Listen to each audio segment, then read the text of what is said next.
Hello and welcome. You're watching Into Vietnam, the daily news only here on VITV channel. And following are the headlines in the week between February the 1st and February the 6th.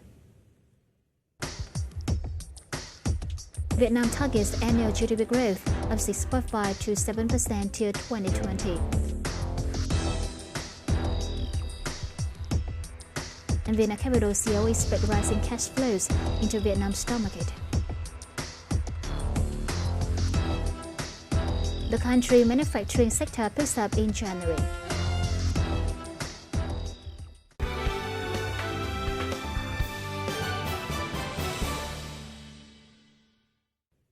Now, first and foremost are the most outstanding figures of the week.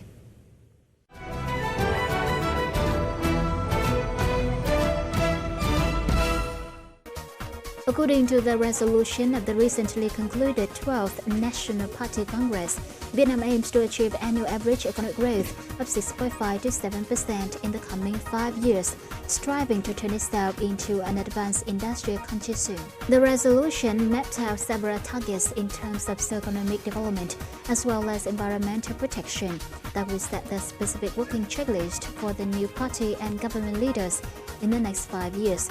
According to the resolution, GDP per capita is expected to rise to $3,500 by 2020, from over $2,000 in 2015. According to Nikkei and Macroeconomics, Vietnam's PMI ticked up to 51.5 in January from 51.3 in the previous month, on the back of a faster rise in new business. The reading signaled a second consecutive monthly strengthening of business conditions, with the health of the sector improving at a slightly greater pace than seen at the end of last year. New orders increased for the second successive month in January, led by rising client demand. New export business also increased during the month, albeit at a weaker pace. Mr. Andrew Hacker at Market said, with the TPP trade agreement signed later this week, thereby kicking off the ratification stage, 2016 could lead to further positive developments in the Vietnamese economy, following a solid start to the year.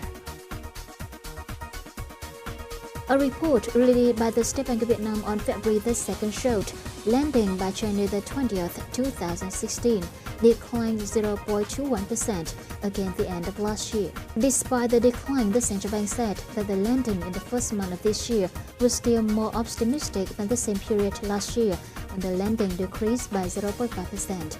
According to experts, high economic growth this year could boost up the demand for capital.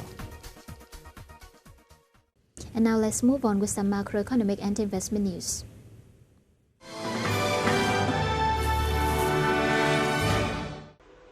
Investors should put their money into state-owned enterprise privatization, Trans-Pacific Partnership and FOL opportunities, said Don Lam, founding partner and chief executive officer of Vietnam Capital, the largest fund manager in Vietnam. He said the government ambitious SOE privatization plan for 2011-2015 was partially accomplished, and we should expect to see a new massive divestment plan to address government budget deficit.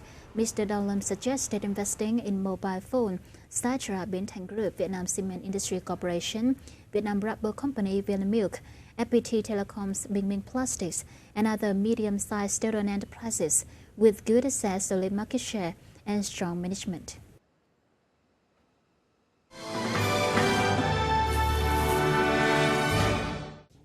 The Vietnamese Ministry of Industry and Trade and the European Commission have released the text of the Vietnam-EU Free Trade Agreement, whose negotiation was finalized last December. The text will now be subject to a legal review to ratify its consistency and ensure that all the provisions are formulated in a legally sound way. After the legal review, Vietnam and the European Union will sign the FTA and expect to enact it in early 2018.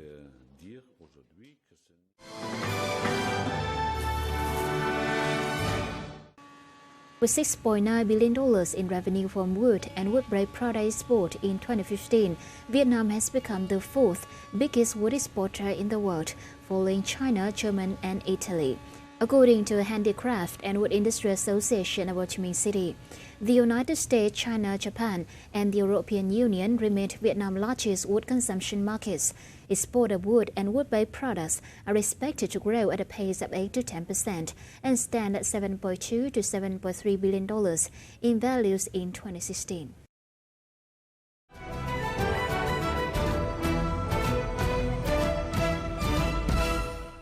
Since the past until now, Vietnamese investors always copy the moves of foreign investors and ignore warnings and remarks of industry insiders about potential changes in the stock market.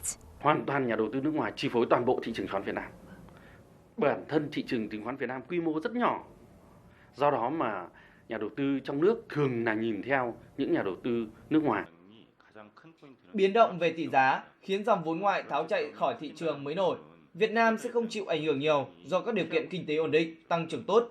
Tuy nhiên, Tổ chức Chứng khoán Việt Nam đang sở hữu một lượng lớn các nhà đầu tư cá nhân, trong khi các quỹ đầu tư chiếm tỷ trọng rất nhỏ, nên khi có thông tin xấu sẽ hình thành một làn sóng cùng bán hoặc cùng mua, bất chấp tình trạng doanh nghiệp có làm ăn tốt hay không, chính sách kinh tế vĩ mô có ổn định hay không. Sự kém hiểu biết cộng với tâm lý bất an làm trầm trọng thêm mức độ rủi ro cho thị trường mỗi khi thị trường có thông tin bất ổn. Meanwhile, the stock market is currently in the lack of investment capital that is hindered by some circulars or is flowing into more attractive investment channels, making the stock market unable to recover from losses of low sessions. This makes foreign capital flow play a more important role in Vietnam stock markets. Có 4 kênh. Thứ nhất là cái thông tư 36 ngắt một dòng tiền từ ngân hàng vào. Thứ hai là cái kênh đầu tư bất động sản nó đang ấm lên thì dòng tiền cũng ra khỏi. Kênh thứ ba nữa là các cái tổ chức niêm yết họ phát hành quá nhiều thì đánh ra cái đấy dòng tiền đấy cũng từ nhà đầu tư chạy vào các cái doanh nghiệp. Và cái điểm cuối cùng đó là cái việc mà cổ phần hóa. Rất nhiều cái doanh nghiệp hiện nay có tức là cái sức ép về cổ phần hóa trong năm nay thì thành ra là cái lượng tiền đấy cũng bị hút ra ngoài. Thì 4 cái nguồn đấy nó đã làm cho cái thị trường năm nay cực kỳ yếu. The Fed rate hike, currency volatility from China, TPP agreement, and many other factors make foreign capital flow back into their countries. In addition, the market lacks liquidity, but Vietnamese investors keep following the crowd and never go out of the shadow of foreign investors. Vietnam stock market is uncertain more than ever before. So that's the end of the program. Thank you so much for your company over the past year. Wish you health, happiness, and success for the new year. Goodbye and see you later. Joe Friedman, thank you so much for joining our program again on VITV channel. As you can see in your presentation, that Vietnam has not made much improvement in terms of the open budget index transparency in 2015 compared to 2012. What are your comments on the result? Well, thank you again for having me. The Open Budget Index assesses whether a country is making available certain budget information.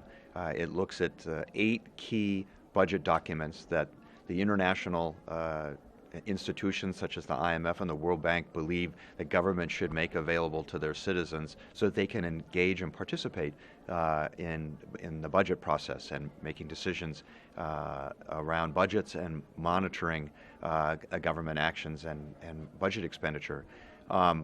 Vietnam's score this year was 18 out of 100, which is not much different than its score was in 2012. What that means is that it did not really increase the number of budget documents and budget information it made available to the public since 2012. However, Vietnam has made important changes in its state budget law last year that will make the key budget document, the state budget proposal, the executive's budget as it's proposed, will now be made available to the public as soon as it's submitted to the National Assembly. What are the impacts of such a low score of the Open Budget Index on the budget conditions and on the whole economy? Well, budget transparency, the International Budget Partnership tries to encourages governments to make their budget, make more budget information available to the public, to be more transparent, because it's our experience, as well as the findings of a growing body of research, that there are substantial benefits to making more information available to the public so that the public is able to engage more in the budget process. That it helps to improve both governance within the country, but it also provides a way for the government to get feedback and to make its expenditures more efficient and effective. Research has also shown that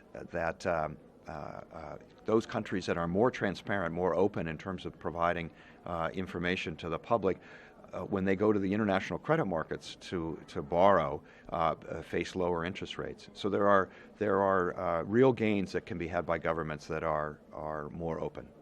Now, your organization recommends that Vietnam should strive for a much higher score of 60 in the next round. Is it too ambitious for our country? I don't think so. I think that even though it's starting from a low score right now, Vietnam publishes 5 of the 8 documents that we look at already.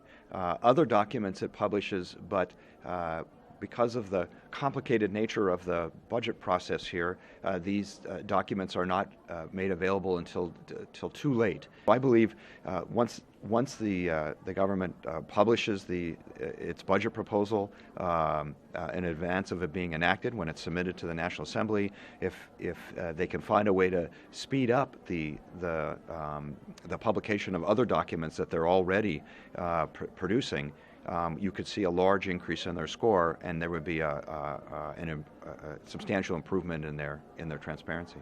Well, thank you so much for your informative sharing today. Thank you very much for having me.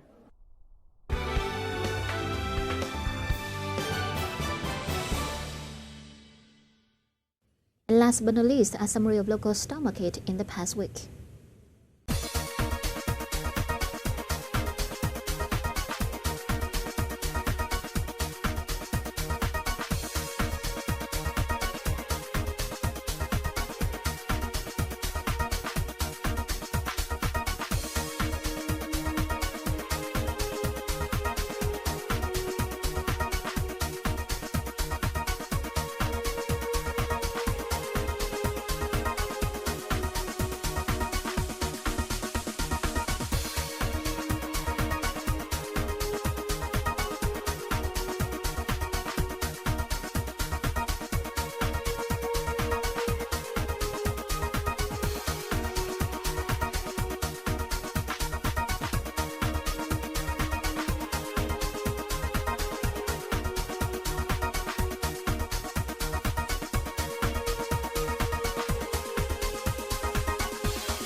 So that's the end of the program. Thank you so much for your company over the past year.